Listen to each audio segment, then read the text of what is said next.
Puji Tuhan, kita telah berada di minggu yang terakhir pada bulan Juli. Ya, di bulan Juli tentu hari ini kita akan bersyukur sekaligus nanti yang ulang tahun bulan Juli kita akan potong kuenya, kan begitu. Baiklah Bapak Ibu Saudara, hari ini firman Tuhan berbicara tentang bagaimana mengatasi rasa khawatir. Ada dua pembacaan firman Tuhan yang akan melengkapi dari perenungan firman Tuhan untuk menjawab bagaimana mengatasi rasa khawatir. Pertama-tama kita buka dalam Matius pasal yang ke-6 ayat yang ke-25 sampai ayat 34. Ini akan dibaca oleh kaum muda yang belum menikah.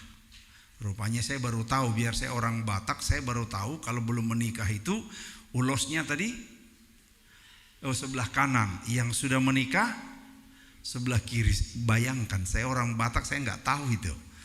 Nah, jadi yang masih belum menikah nanti membaca Matius pasal 6 ayat 25 sampai 34, dan yang sudah bisa mengenakan ulos di sebelah kiri tadi ya, atau yang sudah menikah membaca Markus pasal 4 ayat 35 sampai 41. Setelah hitungan yang ketiga, bolehlah dimulai kaum yang belum menikah atau kaum muda membaca Matius pasal 6 ayat 25. 1, 2, 3.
Yang sudah berumah tangga, Markus pasal yang keempat ayat 35 sampai 41.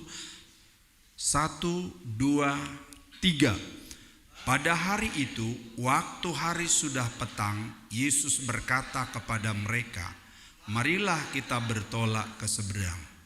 Mereka meninggalkan orang banyak itu, lalu bertolak dan membawa Yesus beserta dengan mereka dalam perahu di mana Yesus telah duduk, dan perahu-perahu lain juga menyertai dia. Lalu mengamuklah taufan yang sangat dahsyat, dan ombak menyembur masuk ke dalam perahu, sehingga perahu itu mulai penuh dengan air. Pada waktu itu Yesus sedang tidur di sebuah tilam. Maka murid-muridnya mengemukkan dia dan berkata kepadanya, "Guru, engkau tidak peduli kalau kita binasa?" Ia pun bangun, menghardik angin itu dan berkata kepada danau itu, "Diam, tenanglah." Lalu angin itu reda dan danau itu menjadi teduh sekali. Lalu ia berkata kepada mereka, "Mengapa kamu begitu takut? Mengapa kamu tidak percaya?" Sangat takut dan berkata seorang kepada yang lain, "Siapa gerangan orang ini sehingga angin dan danau pun taat kepadanya?" Demikian firman Tuhan. Bapak Ibu Saudaraku, bicara tentang khawatir. Khawatir itu sebenarnya bukan soal makan dan minum saja. Walaupun secara umum yang dikhawatirkan manusia lebih banyak di seputaran makan, minum, kebutuhan yang berkait dengan hidup sehari-hari. Tetapi saya sengaja mengangkat bahwa khawatir itu pun tidak sampai di situ saja. Khawatir itu melingkupi tentang situasi, kondisi, masalah yang hari-hari juga dihadapi manusia. Makanya saya ingin menyampaikan di dalam pembacaan yang kedua, ada perbedaan murid-murid menyikapi khawatir, menyikapi badai, dengan bagaimana Yesus menghadapi badai. Saya ingin menyampaikan kepada kita sekalian bahwa ayat yang pembacaan pertama itu ada kata larangan, yaitu jangan. Jangan itu adalah larangan. Kalau kita melanggar kata larangan, ya tentu ada konsekuensi. Ada sebab akibat dari sebuah larangan yang dilanggar.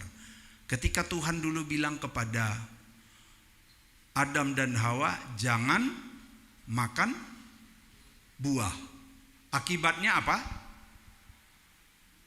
Ya akibatnya mereka dihalau dari Taman Eden, taman kelimpahan, taman yang penuh kebahagiaan itu. Nah, Bapak Ibu Saudara yang kekasih, ada 3 yang menjadi tips bagaimana mengatasi rasa khawatir. Yang pertama, alihkan pandangan kita dari masalah kepada Tuhan. Siapakah di antara manusia yang tidak pernah khawatir? Setahu saya, semua. Saya, Bapak Ibu, orang-orang tua kita, mereka juga mengalami hal kekhawatiran. Kekhawatiran soal makan, kekhawatiran soal minum, pakaian. Sehingga dalam pembacaan kita tadi dikatakan semua makhluk di dunia, semua bangsa-bangsa di dunia mengalami hal yang sama. Sehingga mereka mencari apa yang namanya makan dan minum dan pakaian. Tapi yang lucunya, sampai kita dikasih contoh sama Tuhan, kita seperti disejajarkan dengan burung. Nah, saya bacakan, dia katakan begini, "Pandanglah burung-burung di langit yang tidak menabur dan tidak menuai dan tidak mengumpulkan bekal dalam lumbung, namun diberi makan oleh Bapamu yang di surga." Ternyata bahwa yang memberi makan burung-burung itu adalah Bapa di surga. Kita memelihara burung saja mungkin 5 ekor itu bisa jadi persoalan karena harus kita belanjai. Betul? Tuhan memelihara burung-burung yang nggak tahu berapa banyak. Tuhan tidak pernah mengeluh. Makanya dia bilang, pandang saja burung-burung di langit. Jadi dia ingin memastikan bahwa untuk menguatkan pemahaman kita tentang kesanggupan Tuhan membelanjai, dia bawa kita studi banding kepada burung. Diajar kita untuk studi banding kepada burung. bahwa burung itu nggak pernah menanam, betul? Tapi dia dipelihara. Bagaimana dengan kita yang adalah biji mata Tuhan, dikatakan lebih berharga dari semua. Jadi saudara satu orang lebih berharga dari semua burung-burung itu. Masakan semua burung dipelihara dengan keturunan-keturunannya, apalagi jemaat Narwastu. Amin. Karena itu Bapak Ibu Saudara, tidak ada yang perlu kita ragukan dalam pemeliharaan Tuhan.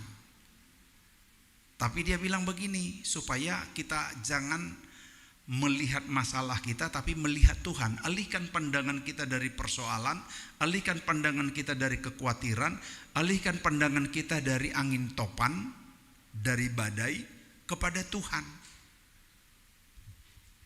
Nah, tapi dengan bahasa, ini kan kalimat langsung dari Tuhan Yesus. Dengan bahasanya seperti ini, pasal 6 ayat 33 tadi. Tetapi, ada kata tetapi. Jadi semua akan dipelihara. Jangankan burung-burung, jangankan bunga bakung dihiasi.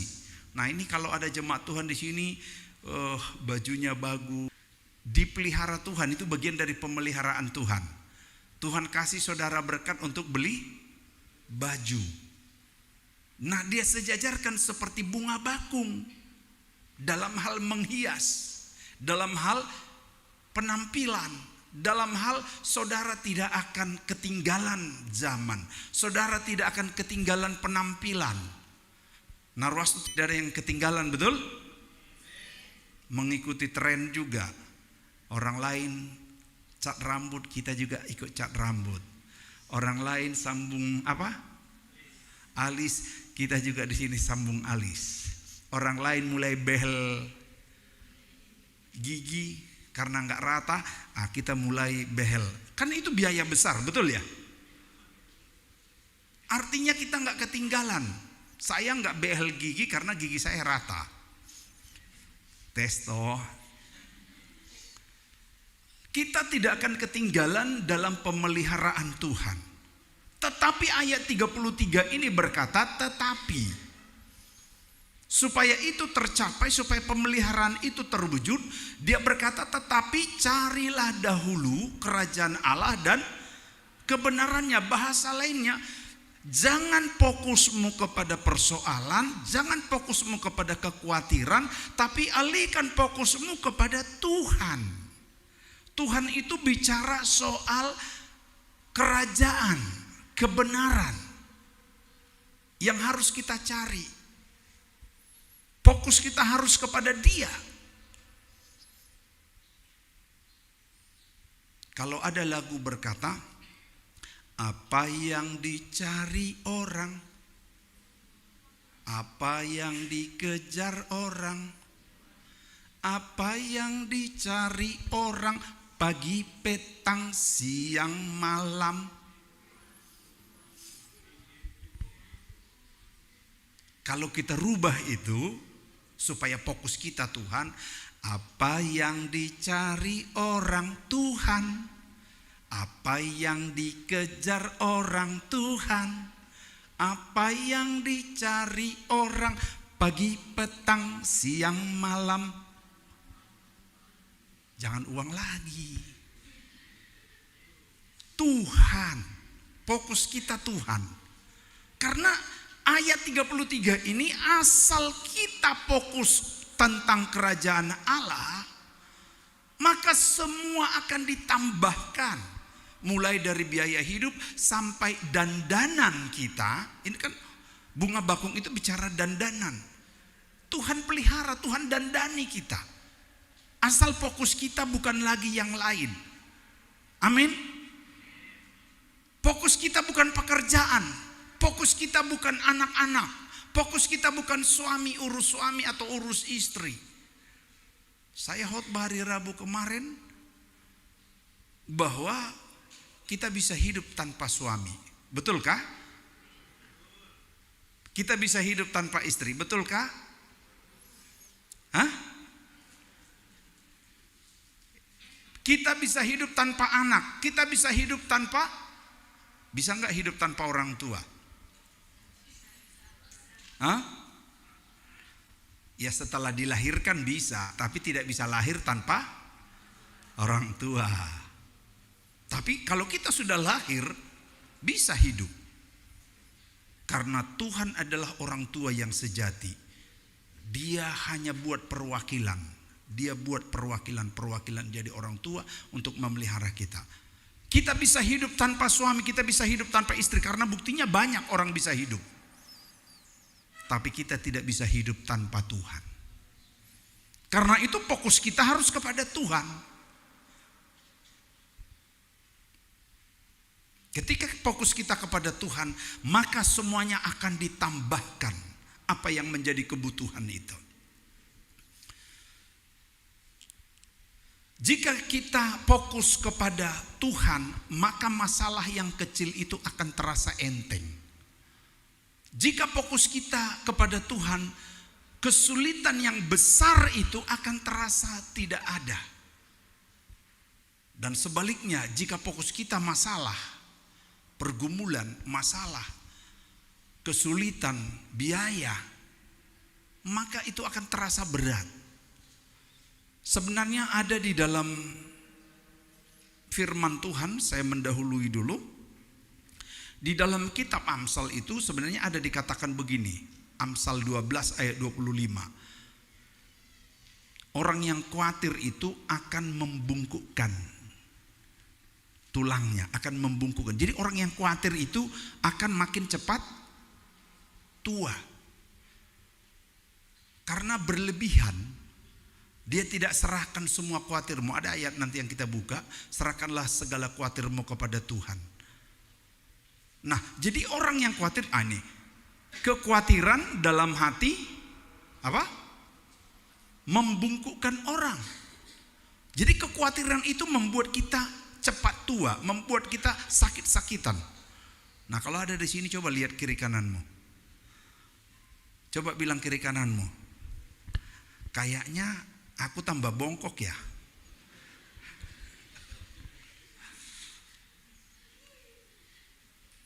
Kekhawatiran itu, firman Tuhan itu gak pernah salah.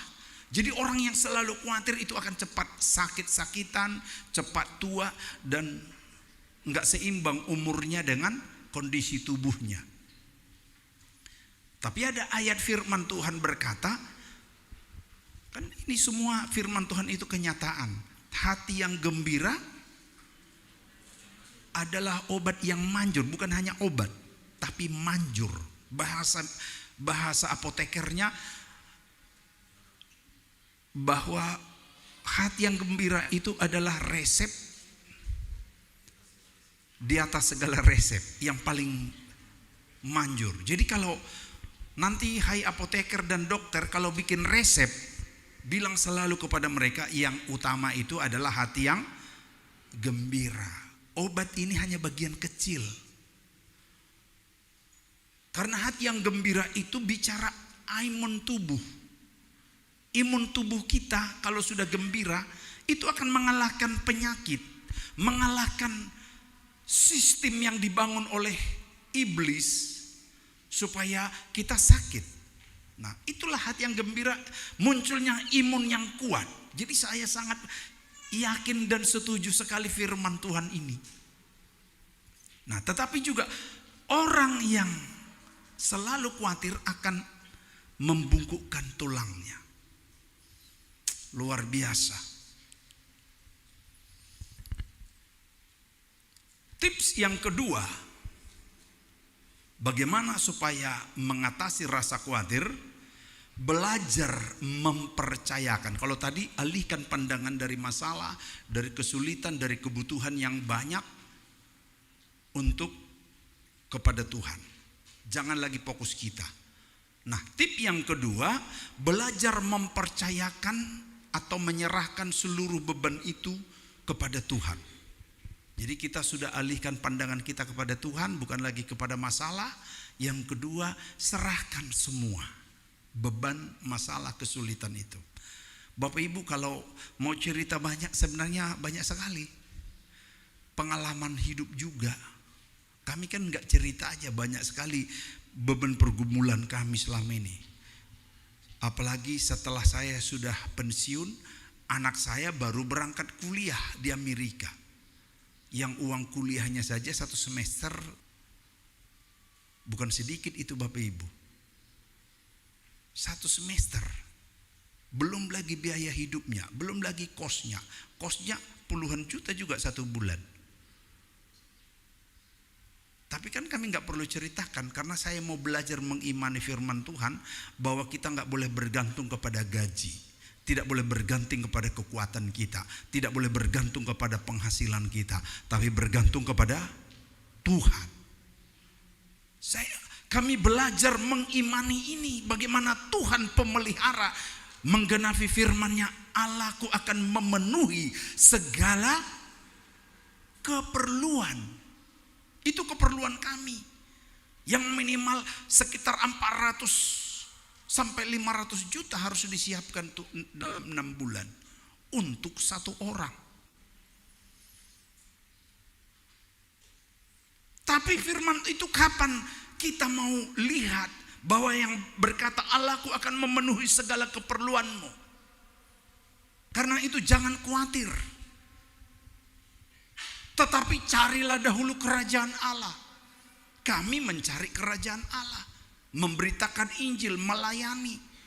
Kami berangkat sesering mungkin, sebisa mungkin dengan istri ke Papua, Jakarta, dan ke beberapa tempat.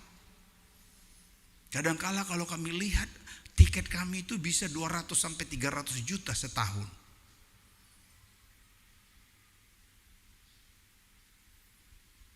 Kapan itu bisa kita buktikan pemeliharaan Tuhan? Nah, ketika Tuhan mau berkata, alihkan fokus kita dari masalah, kesulitan, pergumulan itu kepada Tuhan. Setelah kita pandang Tuhan, serahkan. Makanya dia katakan, serahkanlah segala khawatirmu. Coba 1 Petrus pasal yang ke-5 ayat yang ke-7. 1 Petrus pasal 5 ayat yang ke-7, dia berkata begini, serahkanlah segala, apa? Serahkanlah segala, atau bahasa lain seluruh kekhawatiranmu kepadanya. Nya di sini adalah Tuhan, sebab Ia yang memelihara kita. Jadi yang memelihara kita itu bukan gaji, bukan tunjangan. Kalau tunjangan yang memelihara kita, sekarang tunjangan pegawai lagi turun drastis 2,5 kali langsung. Betul ya, yang pegawai ya? Wah, ini sedikit mungkin yang pegawai lagi zaman ini, udah turun, udah banyak ini. Tunjangan TPP Papua itu turun, sehingga banyak orang yang sukacitanya kurang. Masa orang Narwastu turun sukacitanya karena TPP? Jangan gantungkan hidupmu kepada TPP. Amin. Tapi gantungkan hidupmu, serahkan hidupmu kepada Tuhan yang memelihara kita. Kadangkala Bapak Ibu Saudara, kami bukan tambah sedikit beban, makin pensiun. Kami harus memikirkan pelayanan di sini, memikirkan pelayanan di Sentani, memikirkan pelayanan di Jakarta, memikirkan pelayanan di cabang-cabang. Ini lagi bergumul saya, mengatur waktu harus ke NTT untuk meninjau gereja kita, pos pelayanan yang kita rintis di NTT di Kupang. Semoga Agustus ini Tuhan wujudkan ke sana. Dan itu kita sedang bergumul lagi untuk beli tanah gereja kita di Kupang dan di Samarinda, karena sisa dua ini yang belum punya tanah gereja. Dari mana? Ya sudah, jangan berharap kepada apa yang ada pada kita kecewa, tapi berharap kepada Tuhan, karena firman-Nya ya dan amin. Serahkanlah segala kebutuhan kita, keperluan kita, kekhawatiran kita, kerinduan kita kepada Dia, sebab Ia yang memelihara.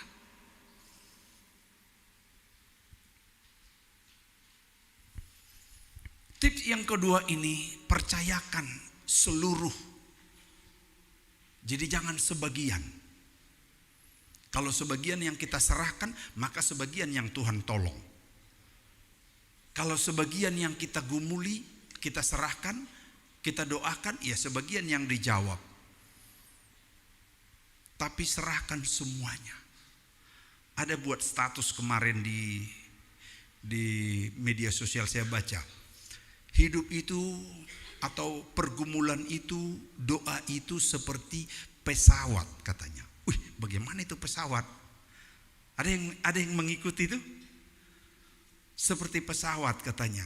Doa pergumulan seperti pesawat. Kadang dia on time, kadang dia delay, terlambat. Kadang dia ditunda. Tapi pada akhirnya tetap terbang. Kadang-kala memang pergumulan kita seperti itu. Bisa delaynya lambat atau sebentar, bisa delaynya lama. Saya bilang sampai saya komen di situ, wah ini jadi referensi khotbah ini. Jadi sering-sering buat juga yang begitu. Gak apa-apalah. Itu kan sedikit membuat orang ya, karena ada nilai rohani di situ yang membuat orang untuk bisa bersabar, bahwa sekalipun pergumulannya belum dijawab, anggap itu seperti terbang yang lagi delay.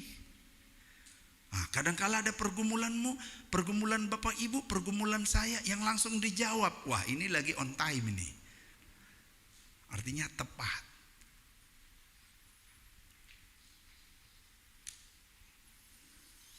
Serahkanlah seluruh khawatirmu kepadanya, sebab ia yang memelihara kamu. Jangan simpan. Kalau engkau simpan khawatirmu, itu akan membungkukkan. Ada banyak dampak dari orang yang menyimpan khawatirnya. Tapi dikatakan serahkan. Jangan sebagian tetapi seluruhnya. Nah, tip yang ketiga.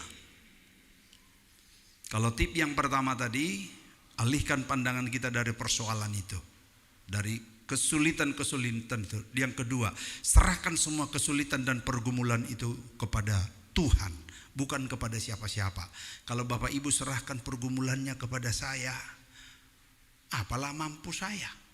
Kalau mau saya cerita sekarang, ada banyak proposal gereja yang masuk ke saya, baik yang fisik maupun yang WA. Sekarang kan jadi gampang tuh. Jadi banyak kalau saya mau cerita.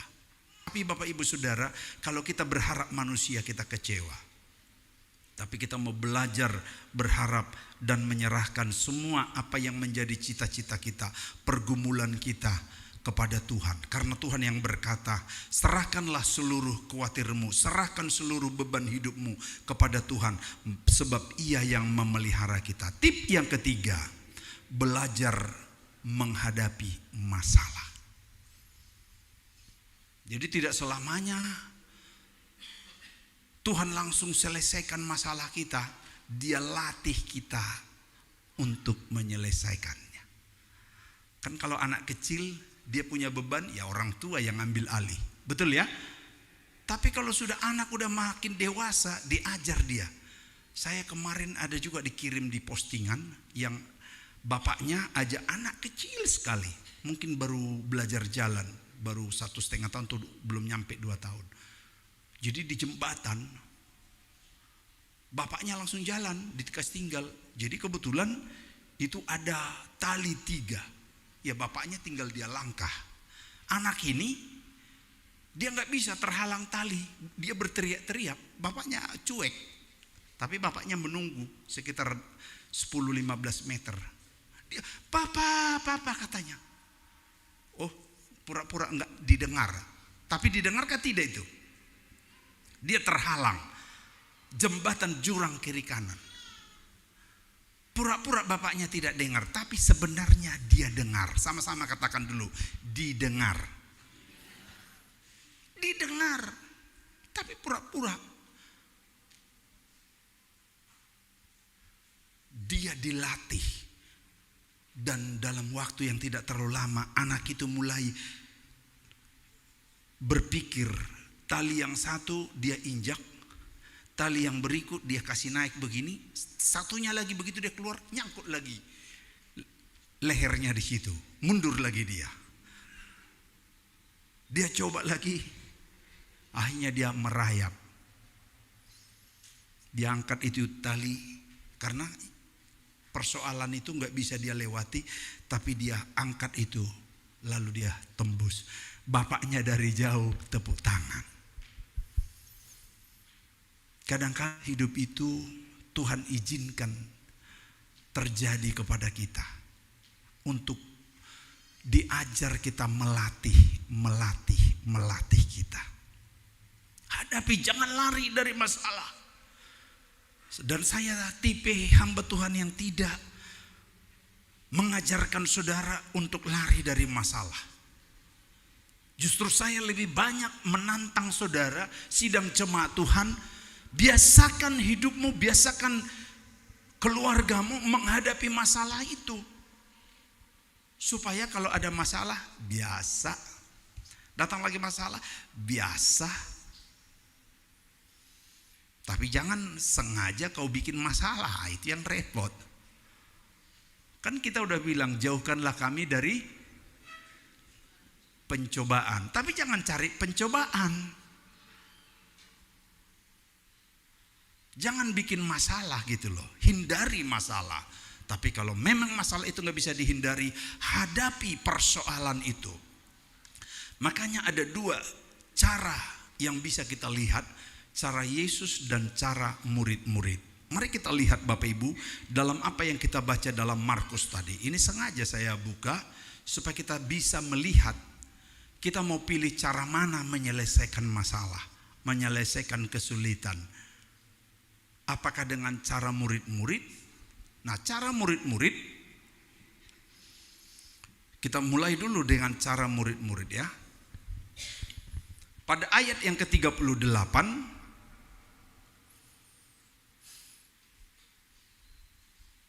ya, ayat 38 ini saya baca. Pada waktu itu Yesus sedang tidur di buritan di sebuah tilam. Maka murid-muridnya membangunkan dia dan berkata kepadanya, "Guru, engkau tidak peduli kalau kita binasa." Cara yang murid-muridnya coba, yang saya lihat di sini, ketika ada masalah, mulai saling mempersalahkan.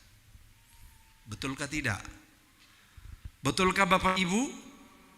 Sering di rumah kita, di keluarga kita, kalau ada masalah mulai suami mempersalahkan istri, istri mempersalahkan suami, atau suami istri mempersalahkan anak-anak, mempersalahkan orang tua.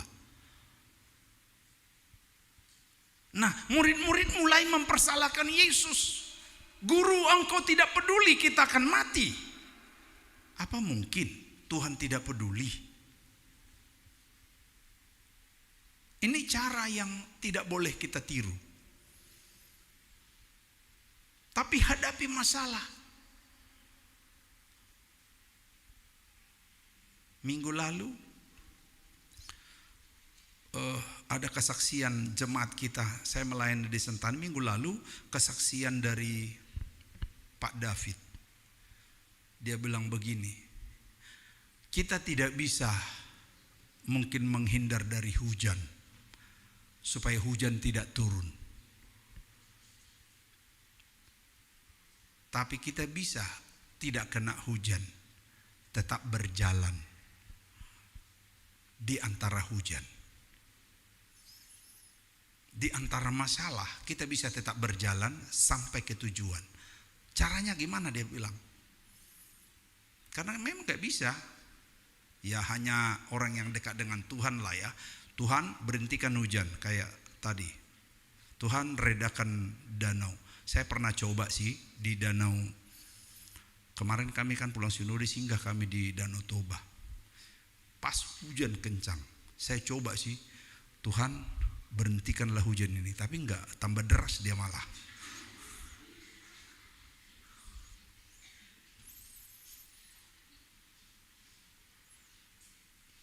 Nah, dikasih tip bagaimana hujan itu, kan tidak bisa kita larang, itu kewenangan Tuhan. Tapi kita diberi hikmat solusi.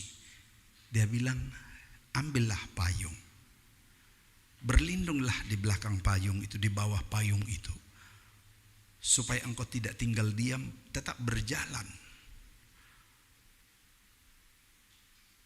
Masalah akan datang, tapi jangan berhenti di masalah. Supaya engkau keluar dari masalah itu, gunakan payung. Kira-kira begitu bahasanya beliau. Nah, Bapak Ibu Saudaraku, masalah tidak bisa kita hindari untuk tidak datang. Amin. Tapi jangan pernah kita terpaku, terdiam dengan masalah. Belajar hadapi masalah itu.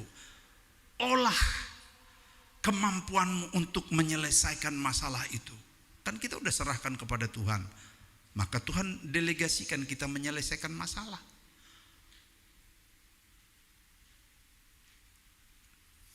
Jangan justru saling mempersalahkan seperti murid-murid. Begitu juga ketika ada masalah di Taman Eden. Saling mempersalahkan. Si suami Adam mempersalahkan siapa? Istrinya. Dia bilang, Tuhan, saya makan buah itu, tapi sebenarnya gara-gara bini gua ini. Langsung si Tuhan tanya si Hawa, Hawa, itu kenapa? Apa yang terjadi? Gua sebenarnya nggak niat, tapi si ular ini. Masa si ular lagi jadi kambing hitam? Padahal dia bukan kambing. Ada saja Bapak Ibu. Tapi kalau langsung siap saya salah, saya akan perbaiki diri, saya bertobat. Tidak makan lagi, tidak ulang lagi. Selesai kan? Sedangkan cara Yesus menyelesaikan masalah di dalam pembacaan Masih ayat 38, pada waktu itu Yesus sedang tidur di buritan. Bayangkan, ini sedang ada masalah besar ini. Sedang ada persoalan besar di perahu yang sama, di rumah tangga yang sama. Masalahnya sama. Tapi Yesus bisa tidur. Yesus bisa tidur nyenyak. Cuman mungkin tidak ditulis lagi mimpi atau tidak. Tapi Yesus bisa tidur dengan pules. Saya berapa hari ini susah tidur. Apalagi ada pesta di sebelah pesta tetangga kita kan. Demikianlah Yesus bisa tidur di tengah-tengah masalah, di tengah-tengah persoalan. Di sini ada yang tidak bisa tidur kalau ada persoalan? Atau ada yang bisa tidur saat ada persoalan? Ada yang bisa tidur atau ada yang tidak bisa tidur? Kalau saya kadang-kala istri saya bilang begini, Bapak kalau sudah taruh badan gak lewat 5 menit sudah pasti terdengar suara. Ya mau bagaimana lagi kan? Masalah kita bawa ajalah dalam mimpi. Biarlah mimpi menyelesaikan masalah kita. Jangan sampai kita udah tidur pun mimpinya mimpi ketindisan. Hadapi masalahmu, hadapi, jangan lari. Belajar jadi Kristen yang dewasa adalah Kristen yang siap menghadapi masalah, bukan Kristen yang lari dari masalah. Hai generasi muda, saya tahu engkau sedang diperhadapkan ada dengan persoalan sebagai generasi muda. Engkau mungkin ditinggal orang yang engkau kasihi, orang yang engkau cintai. Tapi bagaimana? Harus dihadapi. Karena kalau engkau tidak hadapi, engkau akan terus terlena dalam kekecewaan. Justru bilanglah, gugur 1, tumbuh 1000. Enggak usah kecewa, karena mungkin bukan itu yang terbaik, ada yang terbaik. Itulah sebagai anak Tuhan. Karena kalau kita paksakan, jangan-jangan nanti di tengah jalan baru saudara nyanyikan, baru terasa betapa sakit nikah dengan dirinya. Lebih bagus sebelum nikah.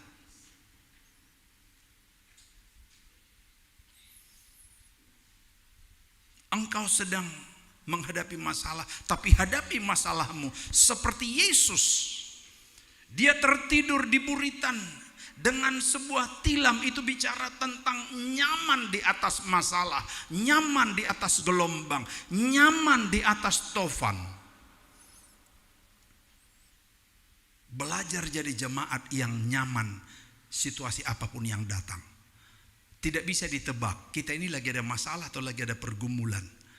Seperti khotbah saya hari Rabu, jangan pernah orang bisa jengkal kita dalam hal bidang apapun.